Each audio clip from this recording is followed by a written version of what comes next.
Shalom Bapak Ibu yang dikasihi Tuhan. Hari ini berjumpalah kembali dengan saya secara online. Dan saya menyapa jemaat GBI Puri Mansion yang ada di rumah masing-masing atau di tempat Anda berada. Kiranya damai Kristus senantiasa berlimpah-limpah atas kehidupan kita.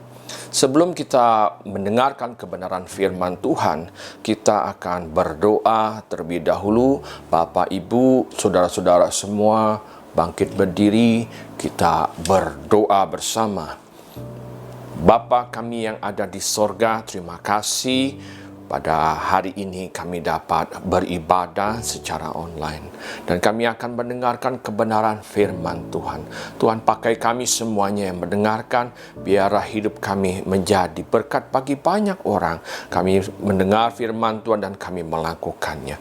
Pakai hamba-Mu, pakai kami semua yang ada di rumah. Dimanapun kami berada, kiranya hati kami selalu mencondongkan kepada Engkau ya Tuhan. Terima kasih ya Bapa di surga. Kami siap untuk mendengarkan kebenaran firman Tuhan di dalam nama Tuhan Yesus. Haleluya. Amin. Bapak Ibu yang dikasihi Tuhan, hari ini kita masuk dalam minggu yang kedua di bulan Agustus. Kita masih membahas tentang buah roh, yaitu tentang kesetiaan. Dan hari ini saya akan membahas tentang kesetiaan yang terdapat di dalam Galatia 5 ayat yang ke-22. Bapak Ibu semuanya membuka Alkitab dan membawa catatan atau membuat catatan tersendiri. Kita akan memulai pendengaran firman Tuhan pada hari ini dengan tema faithfulness atau kesetiaan. Saya bacakan buat Bapak Ibu semuanya. Galatia 5 ayat 22. Tetapi buah roh ialah kasih, sukacita, damai sejahtera, kesabaran, kemurahan, kebaikan, kesetiaan. Itu yang ketujuh dari buah roh. Yang berikutnya ayat 23. Kelemah lembutan, penguasaan diri, tidak ada hukum yang menentang hal-hal itu. Ayat yang ke-24. Barang siapa menjadi milik Kristus Yesus, Ia telah menyalibkan daging dengan segala hawa nafsu dan keinginannya. Jikalau kita hidup oleh roh, baiklah hidup kita juga dipimpin oleh roh. Dan janganlah kita gila hormat janganlah kita gila hormat, janganlah kita saling menantang dan saling mendengki. Bapak Ibu yang dikasihi Tuhan, di dalam pasal 5 ayat yang ke-22 ini kita membahas tentang buah roh. Yang ketujuh adalah kesetiaan. Kalau kita belajar tentang kesetiaan, dari awal Alkitab Tuhan menyatakan tentang kesetiaan. Dan seringkali banyak di antara kita juga selalu gagal di dalam kesetiaan, di dalam melayani kepada Tuhan. Kita akan belajar kesetiaan yang dimaksud adalah seperti apa. Kita akan pelan-pelan supaya saudara mengerti tentang kesetiaan. Setia yaitu orang yang dapat dipercayai, yang pertama. Dan orang yang tidak lupa janji. Saudara perhatikan, memang simple satu kata setia, tetapi mengandung makna yang begitu dalam dan susah untuk dilakukan. Setia, yang saya ulangi kembali, adalah dapat dipercayai dan tidak lupa janji, dan benar-benar mau melakukan apa yang dikatakan oleh tuannya, atau melakukan tanpa menyerah, atau melakukan apa yang dia janjikan. Itu setia. Ada banyak terminologi atau istilah atau pengertian tentang setia. Dan tapi hari ini kita akan belajar tentang kesetiaan. Apa itu kesetiaan? Kalau saya boleh menarik kesimpulannya dengan satu kalimat saja, adalah orang yang dapat dipercayai, dan orang yang setia adalah orang yang bertahan. Banyak orang yang tidak dapat dipercayai dan orang yang tidak dapat bertahan di dalam melayani Tuhan. Dan banyak orang juga tidak bertahan dengan apa yang dia percayai. Kesetiaan membutuhkan proses waktu yang begitu panjang sampai kita dipanggil oleh Tuhan. Kesetiaan berbicara juga tentang dapat dipercayai. Ada banyak contoh-contoh Alkitab yang dapat memberikan pengertian-pengertian kepada kita tentang kesetiaan. Bapak Ibu yang dikasihi Tuhan, kalau saya melanjutkan hal ini adalah surat ini ditujukan kepada siapa? Di dalam membahas satu tema firman Tuhan, kita harus melihat latar belakangnya. Surat Paulus ini ditujukan kepada siapa? Kalau kita melihat di dalam Galatia 1 ayat yang kedua, saya bacakan buat kita semua. Dan dari semua saudara yang ada bersama-sama dengan aku kepada jemaat-jemaat di Galatia, artinya lebih dari satu jemaat, surat ini dituliskan. Ada beberapa kota di Galatia seperti Tafia, Pesenus, dan Angkiria. 3 kota ini yang kemungkinan besar juga terdapat jemaat-jemaat Tuhan dan menerima surat Paulus. Saya ulangi sekali lagi. Ada beberapa kota di Galatia yaitu Tafia, Pesinus, dan Angkiria. Jadi jemaat-jemaat di Galatia, kalau kita dapat menganalogikan, surat ini ditujukan kepada jemaat-jemaat yang ada di Jakarta. Bisa juga jemaat yang ada di Jakarta Barat, yang di Cengkareng, yang di Puri, yang di Puri Indah, yang di Puri Mansion, dan sebagainya. Jadi surat ini bersifat umum untuk jemaat-jemaat di Galatia. Permasalahan apa yang ada di dalam jemaat di Galatia pernah saya sampaikan adalah yang pertama, kita membaca di dalam pasal pertama ayat yang ke-6. Aku heran bahwa kamu begitu lekas berbalik daripada Dia yang oleh kasih karunia Kristus telah memanggil kamu dan mengikuti suatu Injil lain. Ada permasalahan yang ada di jemaat-jemaat Galatia, yaitu mereka orang percaya kepada Kristus berpindah kepada suatu Injil yang lain atau disebut dengan Injil plus-plus. Dan Paulus mengajarkan bahwa kita semua diselamatkan oleh karena percaya kepada Kristus, bukan karena melakukan hukum Taurat. Hal ini terjadi percampuran atau hybrid dari teologi. Hybrid itu adalah gabungan dari satu pengajaran-pengajaran. Sehingga Paulus begitu concernnya menuliskan surat ini kepada jemaat di Galatia. Aku heran dikatakan. Begitu amazed-nya. Bahwa apa yang ia telah tanamkan, Paulus tanamkan kepada jemaat-jemaat di Galatia berubah. Sehingga ia perlu menuliskan surat itu bahwa kamu begitu lekas berbalik daripada Dia yang oleh kasih karunia Kristus telah memanggil kamu dan mengikuti suatu Injil lain. Ini yang menjadi masalah sehingga Paulus menuliskan kepada jemaat-jemaat di Galatia. Dan ayat yang ketujuh dikatakan yang sebenarnya bukan Injil. Hanya ada orang yang mengacaukan kamu dan yang bermaksud untuk memutarbalikkan Injil Kristus. Tadi surat itu ditujukan kepada jemaat-jemaat di Galatia. Yang kedua adalah ada masalah. Sehingga begitu pentingnya Paulus menuliskan alasan dia menulis surat tersebut. Dan tujuan surat ini adalah benar-benar membuat Paulus agak murka, saudara yang dikasihi Tuhan. Dan dia membantah dengan beberapa argumen bahwa aku telah berjumpa dengan Kristus. Aku adalah rasul yang berjumpa langsung kepada Yesus Kristus. Dan surat ini dituliskan Paulus kepada jemaat Galatia setelah dia melakukan perjalanan melalui Makedonia. Perjalanan yang ketiga sekitar tahun 55 sampai 57 Masehi.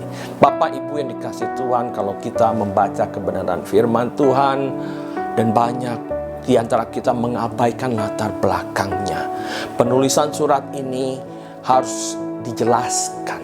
Latar belakang pembahasan tentang kesetiaan, buah-buah roh harus dijelaskan latar belakangnya, sehingga saudara mengerti maksud dan tujuan. Begitu pentingnya kesetiaan. Kenapa diangkat isu ini oleh Paulus yang merupakan salah satu buah roh, yaitu jemaat begitu mudahnya berpindah hati. Kata kesetiaan adalah kata kesetiaan itu memiliki lawannya adalah ketidaksetiaan, yaitu orang yang mendua hati. Kalau Bapak Ibu kekasih-kekasih Kristus semuanya membaca Alkitab, baik di dalam Kejadian, Keluaran, Bilangan, Ulangan, sampai dengan Hakim-Hakim, semuanya itu bicara tentang kesetiaan. Sebelum Yosua berangkat kembali ke rumah Bapa di surga, sebelum Musa juga kembali pulang ke rumah Bapa di surga, apa yang ia pesankan? Janganlah engkau beribadah kepada Allah lain. Ini berbicara tentang kesetiaan. Dan saya baru saja menuntaskan pembacaan di dalam Hakim-Hakim. Itu semua tentang kesetiaan, di mana orang-orang Israel setelah tidak ada pemimpin-pemimpinnya, mereka berbalik kembali kepada Allah-Allah lain, dan musuh menjajah negeri mereka, dan mereka bertobat kembali. Dan ada seorang pemimpin muncul di kalangan mereka. Dan saat mereka ada seorang pemimpin, mereka kembali kepada Tuhan. Setelah pemimpin itu mangkat, maka mereka kembali lagi kepada Allah lain. Hal ini selalu diulang dan berulang-berulang. Orang Israel jatuh bangun karena ketidaksetiaan. Begitu pentingnya kesetiaan, hari ini kita bahas supaya Bapak Ibu juga mengerti semuanya. Bagaimana seorang istri harus setia dengan suaminya, demikian juga sebaliknya suami juga harus setia kepada istrinya. Kalau suami mendua hati atau istri mendua hati, maka keluarga itu tidak akan bertahan. Dan Tuhan juga tunjukkan kepada kita melalui firman Tuhan, orang Israel yang tidak setia, Tuhan begitu murkanya sehingga ia mengirimkan banyak perkara-perkara yang dapat menekan atau opres orang Israel. Demikian juga kita. Kalau kita mendua hati, Tuhan dapat memakai caranya untuk menekan hidup kita, untuk mengingatkan bahwa kesetiaan, faithfulness itu begitu penting di dalam kehidupan kita. Masalah yang terbesar adalah di dalam kehidupan adalah faithfulness, kesetiaan. Keluarga diuji bukan dari keuangan, tetapi dari kesetiaan. Bagaimana keluarga ini dapat bertahan, bukan malah meninggalkan keluarganya di saat-saat kesusahan, ekonomi sedang hancur. Disitulah diuji bahwa keluarga ini harus setia beribadah kepada Tuhan. Bapak Ibu yang dikasihi Tuhan, kalau kita juga melihat saat ini, kita sedang diuji dengan pandemi COVID-19. Beribadah secara online. Banyak orang meninggalkan ibadah secara online. Mereka lebih senang melakukan hal-hal yang sesuai dengan keinginan hatinya. Mereka memuaskan dan harus diwaspadai pada saat pandemi keadaan sekarang terjadi, bukan kita menjauh kepada Tuhan, tapi kita malah harusnya mencari Tuhan dengan segenap hati. Kesetiaan di saat pandemik ini sedang diuji. Apakah kita mau setia di dalam melayani Tuhan, setia di dalam pemberian, setia di dalam berdoa kita kepada Tuhan, setia di dalam beribadah secara online. Bukan kita setia kepada, atau bukan kita melakukan hal-hal yang tidak berkenan kepada Tuhan. Bapak Ibu yang dikasihi Tuhan, bicara kesetiaan di dalam bahasa Yunaninya adalah pistis atau percaya. Kalau kita melihat percaya itu adalah sesuatu yang luar biasa. Kita mempercayai Tuhan di dalam setiap perkara kita, di dalam setiap keadaan kita.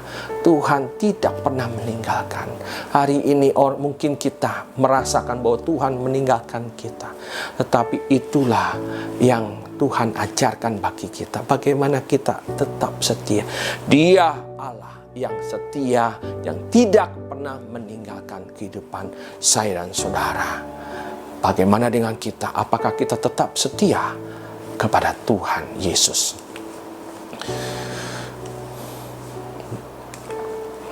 Surat Paulus ini kepada jemaat di Galatia ditulis bagi orang Kristen di Yahudi yang telah menyimpang dari Tuhan, yang bersandar kembali kepada pelaksanaan hukum Musa. Dan hal ini juga diingatkan bagi kita. Koreksi hidup kita. Apakah kita menyimpang dari kebenaran firman Tuhan?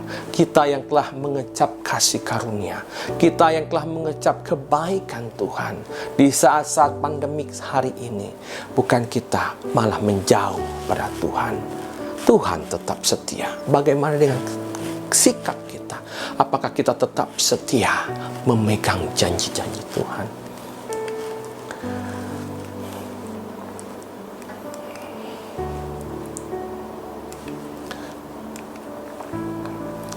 Kalau kita membaca di dalam Keluaran 34 ayat 14, saya singgung tadi bahwa kesetiaan itu merupakan tema yang selalu disampaikan di dalam kebenaran firman Tuhan, baik di hukum di kitab-kitab Taurat atau kitab-kitab lainnya, kitab hakim-hakim.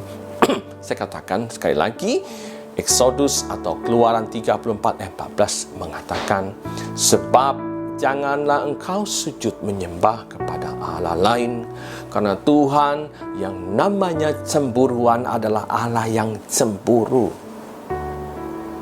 Kesetiaan itu berujung pangkal kepada kecemburuan Tuhan kepada umatnya, di mana Tuhan telah memerdekakan kita. Kata Rasul Paulus, kita ini adalah milik Kristus. Firman Tuhan ini menegur kepada kita juga bahwa memang kita ini adalah milik Kristus. Dan kita tidak mempunyai hak apapun. Karena kita inilah hambanya. Kita adalah milik Kristus. Kita hidup dipimpin oleh Roh. Bagaimana kita dapat hidup dengan satu kesetiaan kalau kita tidak pernah dipimpin oleh Roh?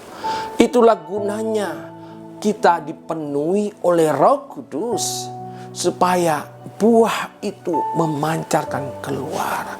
The genuine faithfulness atau kesetiaan yang sejati itu datangnya dari Roh Kudus yang ada dalam hidup saya dan saudara. Nanti saya ulangi sekali lagi pembacaan di dalam Galatia 5 ayat 22 sampai yang 27 atau 28, supaya saudara mengerti maksud tentang kesetiaan. Saya ulangi lagi, Keluaran 34 ayat 14 dikatakan, sebab janganlah engkau sujud menyembah kepada Allah lain, karena Tuhan yang namanya cemburuan adalah Allah yang cemburu. Hal ini sering diulang-ulangi di dalam firman-Nya di dalam perjanjian lama. Israel jatuh bangun karena ketidaksetiaan. Demikian juga kita jatuh bangun karena ketidaksetiaan kita terhadap Tuhan, terhadap janji-janjinya. Kenapa kita jatuh bangun di dalam ketidaksetiaan? Karena kita tidak dipenuhi oleh Roh Tuhan, oleh Roh Kudus. Dan Paulus mengingatkan kepada jemaat di Galatia, hendaknya engkau penuh dengan Roh, supaya apa yang dihasilkan oleh Roh tersebut itu sesuai dengan keinginan Allah. Di dalam Yosua 24 ayat 14, sebelum ia mangkat meninggalkan dunia, dan Yosua berbicara kepada beberapa suku atau 12 suku Israel.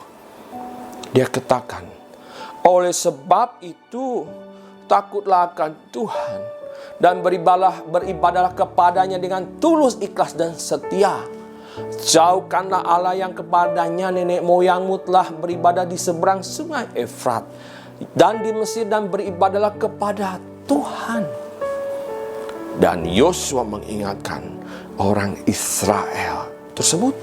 Dan orang Israel mengatakan, ya, kami akan setia mengikuti Tuhan Allah, sama seperti engkau mengikutinya.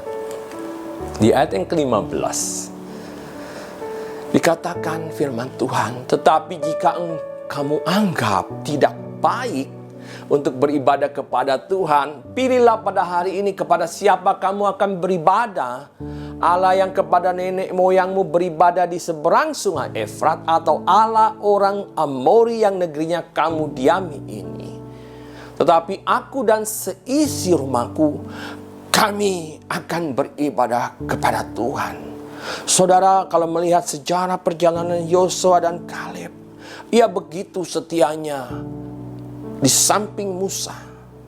Dimanapun Musa berada, dia tetap setia. Dan Tuhan memakai Yosua memimpin umat Israel masuk ke dalam tanah perjanjian. Yosua adalah contoh orang yang setia. Di dalam banyak tekanan, di dalam banyak masalah, dia tetap berpegang. Tetapi aku dan seisi rumahku akan beribadah kepada Tuhan. Begitu memahami kasih Allah yang luar biasa. Bagaimana dengan kehidupan kita? Kita telah diselamatkan. Hendaknya kita sadar dan menentukan pilihan yang terbaik buat anak-anak kita. Menentukan pilihan yang terbaik untuk keluarga besar kita. Aku dan seisi rumah tanggaku, kami akan beribadah kepada Tuhan. Jangan sampai anakmu beribadah kepada orang atau kepada Allah lain. Jangan sampai mama atau orang tua kita beribadah kepada orang lain. Biarlah kita mau sungguh-sungguh di hadapan Tuhan. Bapak Ibu yang dikasih Tuhan, di dalam Amsal juga dikatakan, banyak orang menyebut diri baik hati, tetapi orang yang setia, siapakah menemukannya? Begitu pentingnya orang yang setia itu. Di dalam sebuah kantor, orang yang setia itu adalah orang yang bekerja dengan sungguh-sungguh. Suka duka di dalam kantor pun dia tetap setia.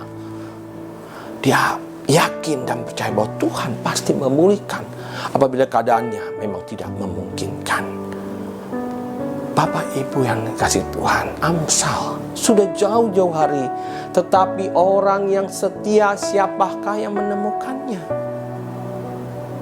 Orang yang setia, susah duka dia ada di dekat Tuhan, tetap beribadah di dalam masa kesusahan ini. Orang dibiarkan beribadah online, tetapi orang meninggalkan ibadah secara online. Lebih senang dia jalan-jalan atau mencari hiburan di luar sana. Bapak Ibu dia kasih Tuhan, belajar dari hal ini. Tuhan pasti menemukan orang yang setia. Siapakah orang setia? Orang yang dipenuhi dengan Roh Tuhan. Dia pasti mengerti panggilannya. Orang yang hidup penuh dengan Roh Kudus, dia mengerti maksud dan kebaikan Tuhan.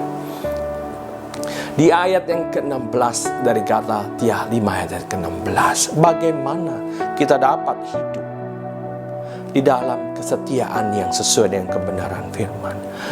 Dan Paulus mengatakan, maksudku ialah hiduplah oleh roh, maka kamu tidak akan menuruti kedagingan. Saya ulangi lagi, maksudku ialah hiduplah oleh roh, maka kamu tidak akan menuruti keinginan daging. Jadi penekanannya di sini adalah saudara harus dipenuhi oleh Roh Tuhan.